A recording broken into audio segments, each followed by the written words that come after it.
The first time we realized that Xerathi weren't ready for Earth wasn't during a space battle or diplomatic summit. It was during a routine survey of what they thought was just another primitive world. I still remember that bitter December morning in Minnesota when their scout ships first appeared, hovering uncertainly above our snow-covered streets like confused birds that had flown too far north. I was shoveling my driveway, breath-forming clouds in the -20 air, when one of their observation pods descended.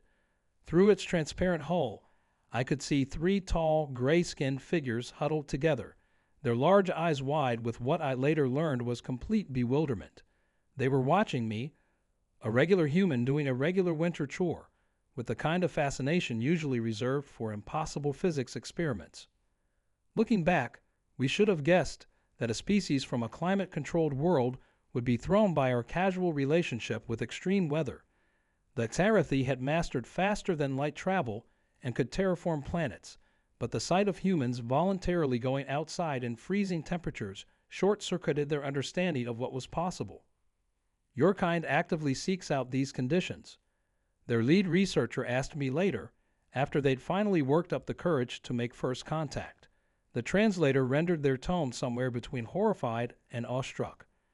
I was wearing a light jacket at the time. It had warmed up to a balmy 0 degrees Fahrenheit. "Well, yeah," I replied, gesturing to the kids sledding down the hill behind my house. "We've got winter sports, snow days, ice fishing.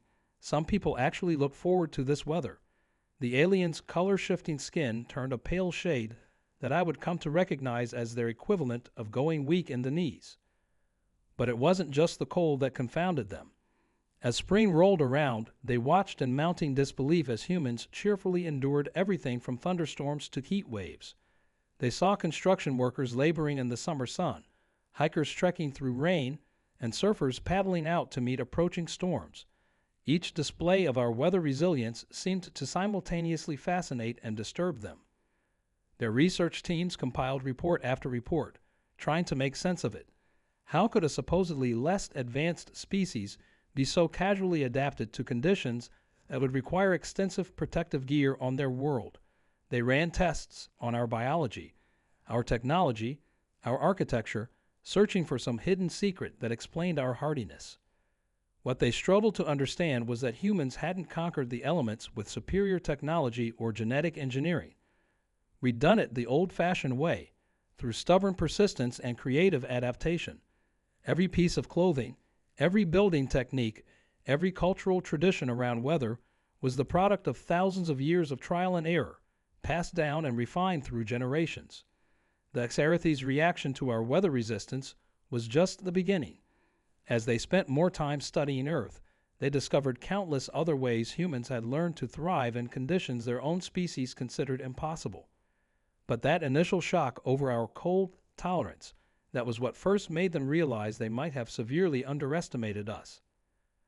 I often think about that winter morning, watching their observation pod hover above my driveway. None of us knew then that this small moment of cultural confusion would lead to such profound changes in how our species viewed each other. The Xerathi came looking for primitive beings to study, but instead found themselves questioning everything they thought they knew about resilience and adaptation. And as I stand here now, watching more of their ships appear in our skies, I can't help but wonder what other surprises await both our species as we begin to truly understand each other. But that's a story for another time. Right now, I've got more shoveling to do. What started as simple curiosity about our weather tolerance quickly evolved into something far more complex. The Xerathi began setting up observation posts in different climate zones around Earth, determined to understand how humans could adapt so readily to such varied conditions. Their researchers would emerge from their temperature-controlled pods wearing what looked like spacesuits just to take air samples in Miami's summer humidity. I ended up becoming something of an unofficial liaison between our species, mostly because I was the first human who didn't immediately run away when their pod landed. My background in environmental engineering probably helped too, though I spent more time explaining mittens and scarves than discussing advanced technology. The Xerathi found our primitive solutions to weather challenges both baffling and oddly elegant. But how do you prevent mass panic? Their chief scientist, whom I called Doc, Their actual name was unpronounceable, asked me one day. We were watching news coverage of an approaching blizzard. Instead of chaos, the footage showed people calmly stocking up on supplies, helping neighbors board up windows, and kids praying for enough snow to cancel school. Panic? Why would we panic? I replied, sipping my hot chocolate. It's just weather. We prepare, we adapt, we help each other out, and we get through it. The concept of community resilience seemed to perplex them even more than our physical adaptations. Their society had evolved to control their environment so completely that the idea of simply accepting and adapting to nature's whims was revolutionary. But the real breakthrough in our relationship came during an unexpected crisis. A malfunction in one of their ship's environmental systems left a group of Sarathi stranded in our world's hostile conditions. It was barely autumn, with temperatures in the mild 50s, but to them, it might as well have been an Arctic wilderness. What happened next changed everything. Instead of abandoning them, local communities rallied together. People brought blankets, helped set up heated shelters, and shared their knowledge of staying warm. Someone even knitted oversized sweaters for our alien visitors, leading to the slightly surreal sight of 7-foot-tall gray aliens wearing colorful wool cardigans with snowflake patterns. The Xarathi were overwhelmed, not just by the cold, but by the warmth of human generosity. They'd assumed that a species capable of surviving such extreme conditions would be harsh, possibly even aggressive. Instead, they found that our ability to endure hardship had made us more compassionate, more willing to help others facing similar challenges. Their scientists began to see our weather adaptations in a new light. It wasn't just about physical resilience or technological solutions. It was about community, creativity, and a deep-rooted understanding that sometimes the best way to face a challenge is to face it together. This revelation led to more questions, deeper studies, and an increasingly complex cultural exchange. The Xarathi started sending their young researchers to Earth for what they called environmental resilience training, but what really amounted to learning how to build snowmen and make hot chocolate. As I watch them now, attempting to participate in their first winter festival, I can't help but smile. They're still wearing their environmental suits, but they've decorated them with strings of holiday lights. They're learning to ice skate, though their natural grace in space somehow doesn't translate to frozen ponds. Most importantly, they're beginning to understand that what they initially saw as a weakness, our planet's unpredictable and sometimes harsh weather, had actually been the forge that shaped some of humanity's greatest strengths. But even as we celebrate these small steps toward understanding, there's an undercurrent of tension. More Xarathi ships arrive each day, and their questions have started to shift from simple curiosity about weather resistance to deeper inquiries about human adaptability. Something has them worried, something they're not sharing with us yet, and as much as I've come to respect our alien friends, I can't shake the feeling that our ability to endure harsh conditions might soon be tested in ways we never imagined. The truth finally came out during what started as a routine cultural exchange meeting. Doc, whose normal gray complexion had taken on an unusually pale hue, pulled me aside after watching a documentary about human Arctic expeditions. Their hands were trembling as they activated their translation device, and I knew whatever they were about to say wasn't going to be just another question about snow boots. "There's something approaching," they said, their large eyes darting nervously to the window where snow was beginning to fall. "Something that made us flee our own world centuries ago. We've been searching for species that might survive what's coming." The revelation hit me like a bucket of ice water. All their fascination with our weather resistance hadn't just been scientific curiosity. They'd been assessing our survival potential. As Doc explained further, the picture became clearer and more terrifying. Their civilization, for all its technological advancement, had been forced to abandon their home planet when it entered what they called the Great Freeze, a phenomenon that transformed their once temperate world into an ice-bound wasteland in a matter of months. Now, after centuries of running, their long-range sensors had detected signs that this mysterious cosmic winter was spreading through our sector of space. The following weeks were a blur of emergency meetings and classified briefings. Government officials, scientists, and military leaders gathered to hear the Xarathi explain what we were facing. Their advanced projections showed we had perhaps 6 months before the first effects would reach Earth. The temperature drops would start slowly at first, then accelerate rapidly. Most species they'd encountered couldn't survive the initial shock, let alone the years of extreme cold that followed. But as I sat in these meetings, watching the mounting concern on everyone's faces, I noticed something unexpected. The human representatives weren't showing the terror that Xerathi had anticipated. Instead, there was a familiar look of grim determination, the same expression I'd seen on my neighbors' faces before every major blizzard or storm. Although Xerathi had spent centuries developing increasingly sophisticated environmental control technology, humans had been perfecting the art of surviving whatever nature threw at us. We didn't just endure winter, we found ways to thrive in it. From the Inuit people's centuries of Arctic wisdom to modern polar research stations, humans had been preparing for this without even knowing it. Our scientists began working around the clock, combining their knowledge with Xerathi technology. Traditional cold weather survival techniques were analyzed and adapted for the coming challenge. Every scrap of human ingenuity and resilience was being poured into preparation plans. But would it be enough? The first signs appeared sooner than expected. Weather patterns started shifting subtly at first, then more dramatically. The Xerathi watched in amazement as humans not only implemented survival strategies, but continued to adapt them in real time as conditions worsened. Communities transformed their infrastructure, agricultural methods evolved, and new technologies emerged from the collaboration between our species. But just as we thought we were getting ahead of the crisis, our instruments detected something that made even the most optimistic among us pause. The approaching cosmic winter wasn't just bringing cold, it was bringing something else, something that had the Xerathi more terrified than anything I'd seen before. As Doc showed me the readings, their color-shifting skin turned almost white with fear. "We've never seen it manifest like this before," they whispered, their translator barely catching their words. "The cold, it's just the beginning. There's something in it, something that follows the freeze." Outside, the snow was falling heavier now, but it looked different somehow, darker, almost alive. And as I watched it swirl in patterns that seemed just a little too purposeful, I realized we were about to discover if human adaptability could face a challenge that had already brought one advanced civilization to its knees.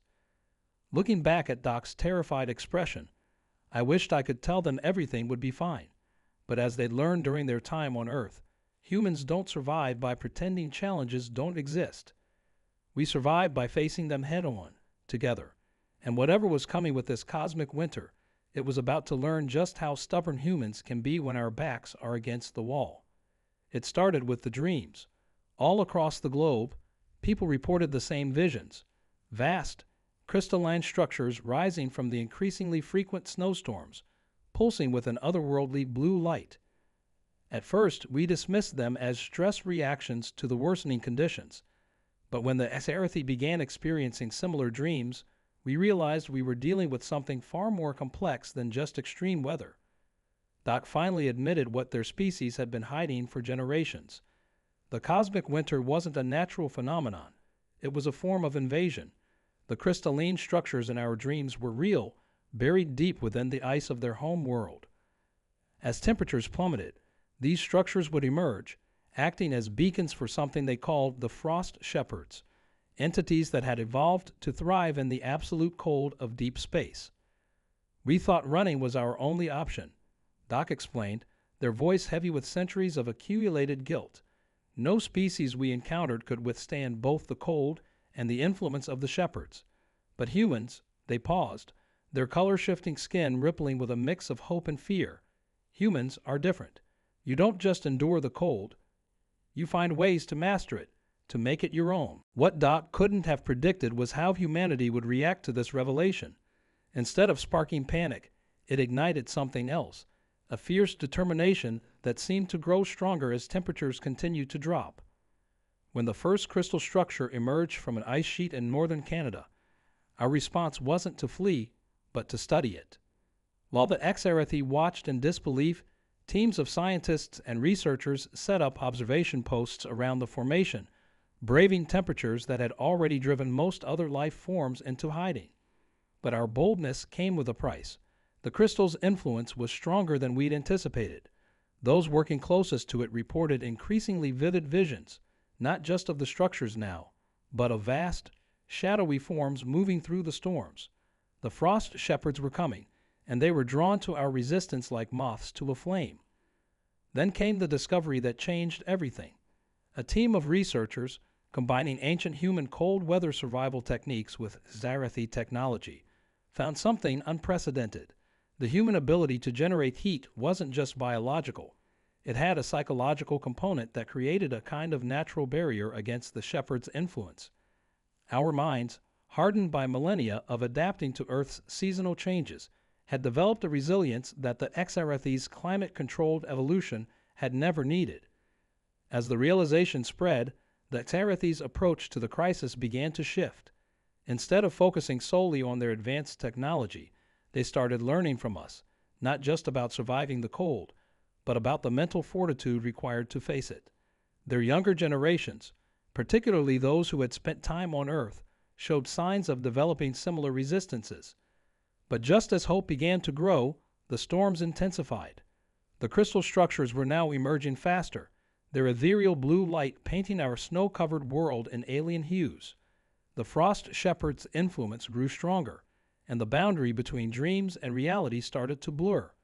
People reported seeing massive, shifting forms in the blizzards, their movements suggesting an intelligence that was both ancient and utterly alien.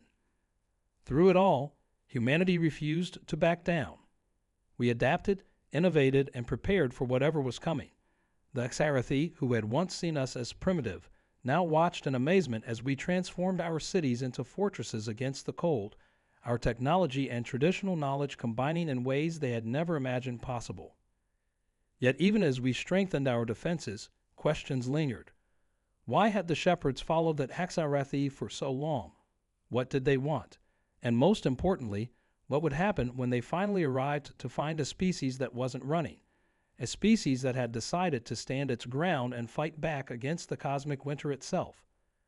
As I stand here now, watching the aurora borealis twist into impossible shapes above our reinforced shelter, I can't help but feel we're about to find out. The storms are getting worse, and those shapes in the blizzards are getting closer. Whatever the frost shepherds are, they're about to discover that humanity doesn't just survive winter.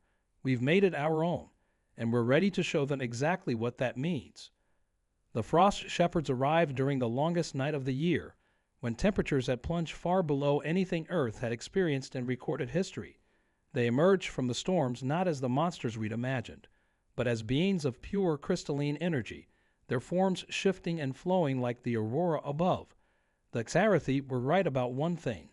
These entities were ancient, but they had completely misunderstood their purpose. As the beings approached our fortified settlements, something unexpected happened. Instead of attempting to freeze us out or overwhelm our defenses, they tried to communicate.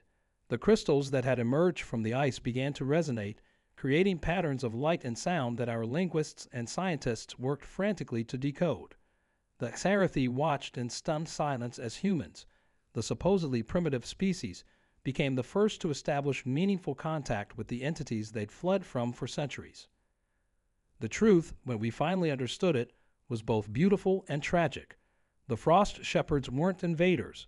They were guardians, ancient beings who had evolved to protect life during cyclical cosmic winters that swept through different sectors of space. They followed the Xarathi not to hunt them, but to try to preserve them, to teach them how to adapt and survive just as they had helped countless species before. Our ability to endure and adapt to extreme cold hadn't just caught their attention. It had given them hope.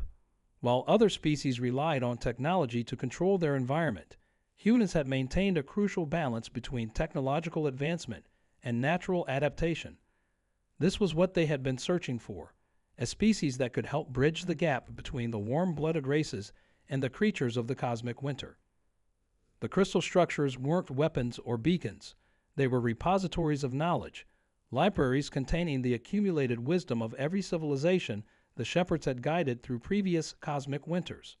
The dreams we experienced were their attempts to prepare us, to share vital information about what was coming and how to survive it.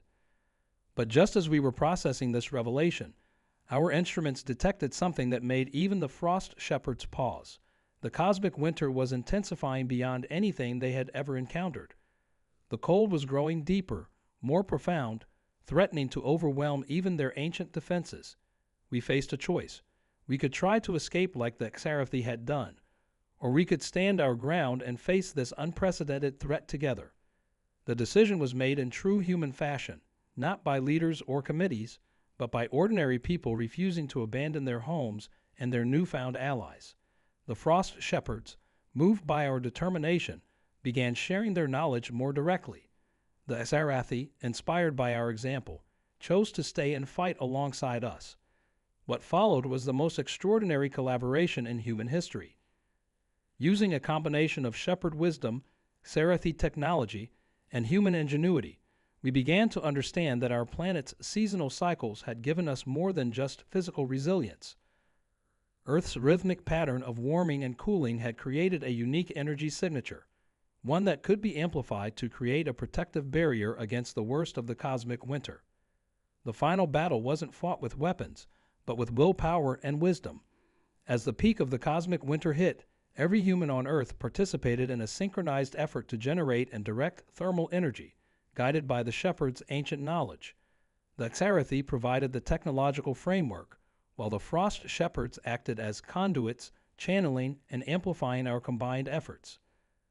The sight of billions of humans standing in the bitter cold, their combined will literally pushing back against the cosmos, was something none of us will ever forget. The dark, swirling storms began to break apart, revealing stars that had been hidden for months. The crystal structures pulsed with newfound energy, creating a network of warmth and protection around our planet. But as we celebrated our victory, the Frost Shepherds shared one final revelation. The cosmic winter we just faced wasn't a random occurrence. It was a precursor to something larger, a cosmic cycle that would test not just our world, but our entire sector of space. Earth could become a beacon for other species seeking refuge from the greater winter to come, just as we would need to seek out and learn from civilizations with their own unique adaptations. Looking at the Xerathi, I could see they finally understood what their ancestors had missed. Survival wasn't about running from the cold or trying to control it. It was about learning to dance with it, to find strength in adaptation rather than resistance.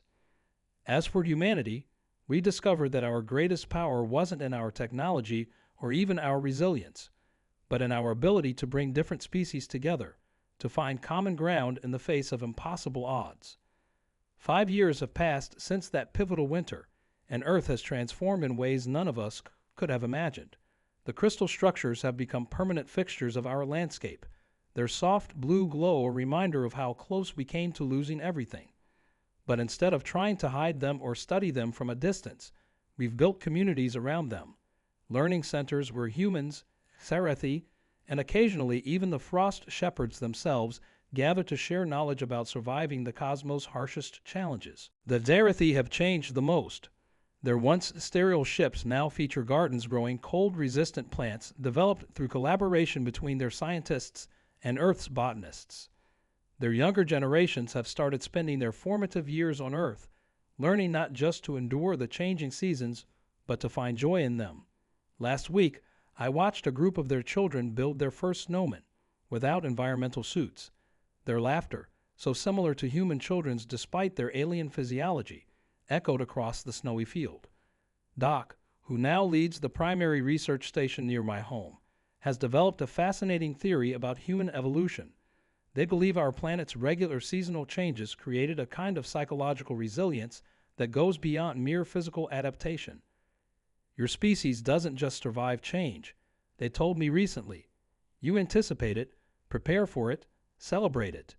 That's what we lost in our pursuit of environmental control. The Frost Shepherds still visit regularly, though most humans can only perceive them as shifting patterns in snowstorms or unusual auroral displays. They continue to share their ancient knowledge, but now they're learning from us too. Our art, music, and literature about winter have particularly fascinated them. They've started incorporating human concepts of seasonal celebration into their own ancient practices, creating spectacular light shows in the winter sky that combine their crystalline energy with human-inspired patterns. As for the greater cosmic winter they warned us about, we're not just waiting for it, we're preparing in true human fashion. International cooperation has reached unprecedented levels as we work to develop new technologies and adaptation strategies. The crystal repositories are being carefully studied, their ancient wisdom combined with human innovation to create solutions we never thought possible. But perhaps the most remarkable change has been in how we view our place in the universe. The knowledge that Earth will become a sanctuary for other species during the coming cosmic winter has given humanity a new sense of purpose. We're no longer just trying to survive. We're learning to become shepherds ourselves, ready to guide and protect other civilizations through the challenges we've already faced. Looking out my window now at the modified landscape, I can see all three species working together at the research station. Human scientists in their winter gear chat easily with Zarathi researchers, while crystalline patterns in the air suggest the presence of a watching shepherd. The bitter cold that once threatened to destroy us has become the very thing that brings us together. My grandson, born in this new world, doesn't find any of this strange. To him, the crystal structures are as natural as trees, the Zarathi as normal as human neighbors, and the frost shepherds as familiar as the changing seasons themselves. He's growing up in a world where adaptation isn't just about survival, it's about finding new ways to thrive together. As another winter storm approaches, I can't help but smile at how far we've come. The dark, swirling clouds that once brought fear now carry the promise of new discoveries, new connections, and new understanding. Humanity didn't just survive the cosmic winter, we made it our own, transforming a potential apocalypse into an opportunity for growth and unity. And that, perhaps, is the greatest lesson we learned, that true resilience isn't about resistance or control, but about the wisdom to adapt, the courage to face change, and the strength to help others do the same. As I watch the first snowflakes begin to fall, carrying their subtle crystalline patterns, I know that whatever challenges the universe has in store, we'll face them together. Humans, Zarathi, and frost shepherds, united by the very forces that once threatened to tear us apart.